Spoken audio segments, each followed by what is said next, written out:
విజయోత్సవాలు జరుపుకోవాలని పార్టీ నిర్ణయించింది. జాతీయ మహాసభ నిర్ణయించింది.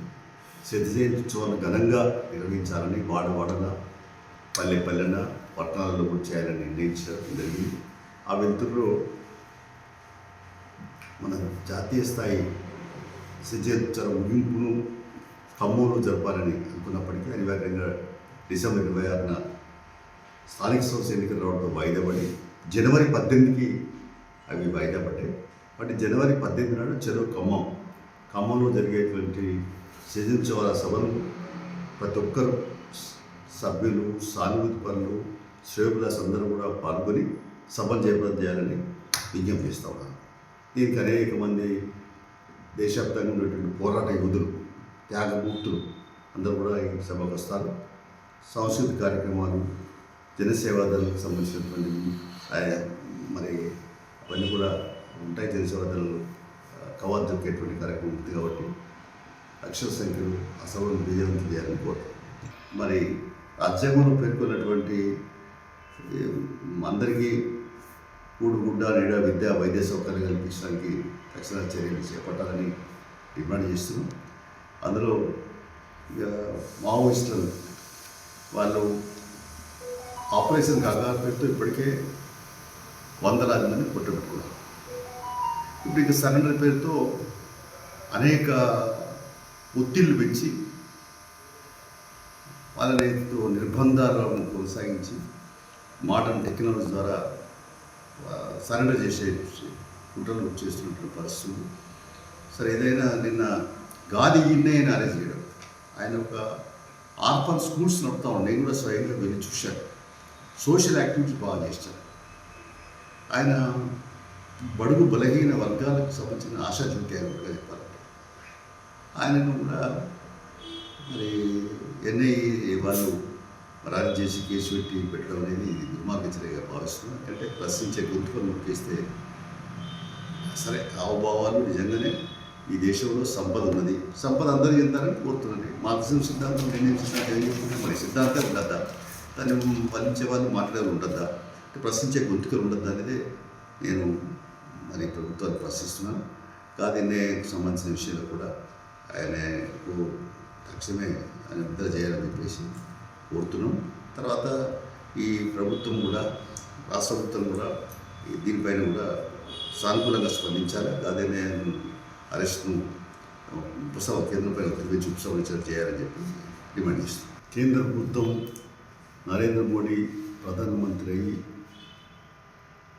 12 ఏళ్ళు అడుగుతున్న సందర్భంగా చూస్తే ఆయన అడుగులన్నీ కూడా కార్పొరేట్ కొత్త పెట్టుబడిదారులకు వత్తాసు పలికే పద్ధతులు, గ్రామీణ ప్రజల, వ్యవసాయ కార్మికులు, కూలీలు, సన్నచిన్నగా రైతుల బతుకులు బజార్పాలు చేసే పరిస్థితులు కనపడుతూ ఉన్నాయి. ఒకవేళ ప్రభుత్వ రంగ సంస్థలను ఇప్పటికే విధ్వంసం చేస్తున్నటువంటి పరిస్థితి, ఆర్థిక వ్యవస్థ చిన్నాభిన్నమైనటువంటి పరిస్థితి. ఈ నరేంద్ర మోడీ ప్రధానమంత్రిగా బాధ్యతలు చేపట్టినాడు 100 కోట్ల అప్పు ఉంటే ఇప్పుడు 160 లక్షల కోట్లు అయిపోయింది. 160 లక్షల కోట్లు అంటే దాదాపు 60 లక్షల కోట్ల అప్పు అయిపోయింది. అంటే ఈ రకంగా అప్పులలో ఈ దేశాన్ని ముంచుతూ విలాసాలు కొనసాగిస్తూ ఇంకోవైపున ప్రభుత్వం జాతీయం చేయబడిన బ్యాంకులను నిర్వీర్యం చేస్తూ వాటికి కూడా దివాలా తీస్తున్న పరిస్థితి. ఇంకోవైపునేమో ఎల్ఐసికి సంబంధించి పూర్తిగా ప్రైవేట్ చేయడానికి మొన్నే 29,000 కోట్ల రూపాయలు వాటాదారులుగా షేర్ క్యాపిటల్గా ఆదాయాన్ని ఇచ్చేశారు. కాబట్టి పూర్తిగా దాన్ని నిర్వీర్యం చేయడమే. బిఎస్ఎన్ఎట్లే చంపేసినారు, ఇంకా అనేక ఐడిపిఎల్ లాంటి ప్రభుత్వ రంగ సంస్థలు నిర్వీర్యం చేసినారు.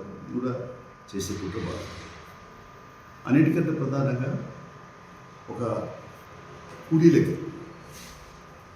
ఈ ఎస్సీ, బీసీ, బడుగు బలహీన వర్గాలకు, రెక్కాడితే డొక్కాడే వాళ్ళకి వరప్రసాదమైన ఉపాధి హామీ చట్టం, అది మహాత్మా గాంధీ జాతీయ గ్రామీణ ఉపాధి హామీ చట్టం. అంటే గ్యారంటీ స్కీమ్, ఉపాధి గ్యారంటీ. అట్లాంటి స్కీమ్ నిర్వహణ చేసి ఇప్పుడు బాపు రామ్జీ పేరుతో పెట్టి రామ్జీ జీగ్రామ్ పేరుతో పెట్టి దాన్ని నిర్వీర్యం చేయడం. తర్వాత ఇంకోటి ఏంటంటే 90% కేంద్రం ఇస్తూ నిధులు, 10% రాష్ట్రాలు ఇచ్చేది ఇదివరకు. ఇప్పుడే 60% రాష్ట్రాలు ఇస్తూ 40% 60% కేంద్రం ఇస్తూ 40% రాష్ట్రాలు పెట్టుకోవాలని చెప్పడం ఇది చాలా దుర్మార్గమైన చర్యగా మేము భావిస్తున్నాం. అంటే ఒకవైపు రాష్ట్రాన్ని హక్కులను హరిస్తుంది, రాష్ట్రాలను అప్రపాలు చేసే కుట్ర చేస్తుందనేది దీన్ని బట్టి అర్థమవుతా ఉంది. కేంద్ర పాలిత ప్రాంతాలకు 90% ఇస్తారట, 10% వాళ్ళు పెట్టుకోవాలట. ఇక సొంత ప్రతిపత్తి రాష్ట్రాలకేమో 60% ఇస్తారట, మిగతా 40% మీరు పెట్టుకోవాలి.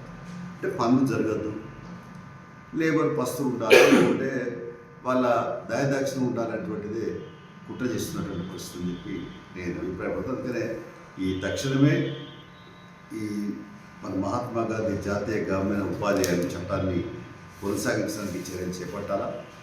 ఇంకోవైపు ఏంటంటే ఆర్ఎస్ఎస్ ఆనాడు నాథరాం గాడ్షే మహాత్మా గాంధీ ఖాన్ చెప్పాడు. అంటే మహాత్మా గాంధీ అంటే వీళ్ళకు ఒక రకమైన ఏవగింపు ఉన్నది, ఓపినటువంటి మరి కసి ఉన్నది. మహాత్మా గాంధీ అంటే గిట్టదు అనేది అర్థమవుతుంది. మహాత్మా గాంధీ ఏమో ఈ గ్రామసీమలు దేశాన్ని పట్టుకోమని అన్నాడు, గ్రామాలు బాగుంటేనే దేశం బాగుంటుందని చెప్పినాడు. అలాంటి మహాత్మా గాంధీ పేరు తీసేయడం అంటే ఇది కేంద్రం పూర్తిగా కక్షకు ఉన్నటువంటి చర్యగా మేము భావిస్తున్నాం. తక్షణమే దాన్ని ఈ గతంలో ఎట్లుందో ఆ చట్టాన్ని మళ్ళీ పునరుద్ధరించాలని చెప్పి డిమాండ్ చేస్తాం. చర్చల సందర్భంగా అన్ని జిల్లాల్లో కూడా ఈ ఉత్సవాలు ఘనంగా నిర్వహించాలని జాతీయ పార్టీ నిర్ణయించింది. నిన్న జరిగిన రాష్ట్ర కౌన్సిల్ సమావేశం కూడా తీర్మానించింది. అందుకని కరీంనగర్ జిల్లాలో అలాగే ఉమ్మడి అన్ని జిల్లాల్లో కూడా ఈ కార్యక్రమాన్ని జయప్రదం చేయాల్సిన అవసరం ఉంది. అందుకని ఈ కరీంనగర్లో జనవరి 4వ తారీఖు నాడు ఓ పెద్ద ఎత్తున ర్యాలీ, చాలా సభ చేయాలని చెప్పి జిల్లా పార్టీ అభిప్రాయపడుతుంది. దానికి సంబంధించి జిల్లా కార్యదర్శి గారు చెప్తారు. చరిత్ర సృష్టించినోడు ఇప్పుడు ఆ చరిత్రని తిరగరాయబోతున్నాడు. అబద్ధాల గోడల్ని బద్దలు కొట్టి నిజాలను రాగా మీ ముందుంచబోతున్నాడు. నిజమైన వార్తల కోసం వెంటనే డౌన్లోడ్ చేసుకోండి రా యాప్ని.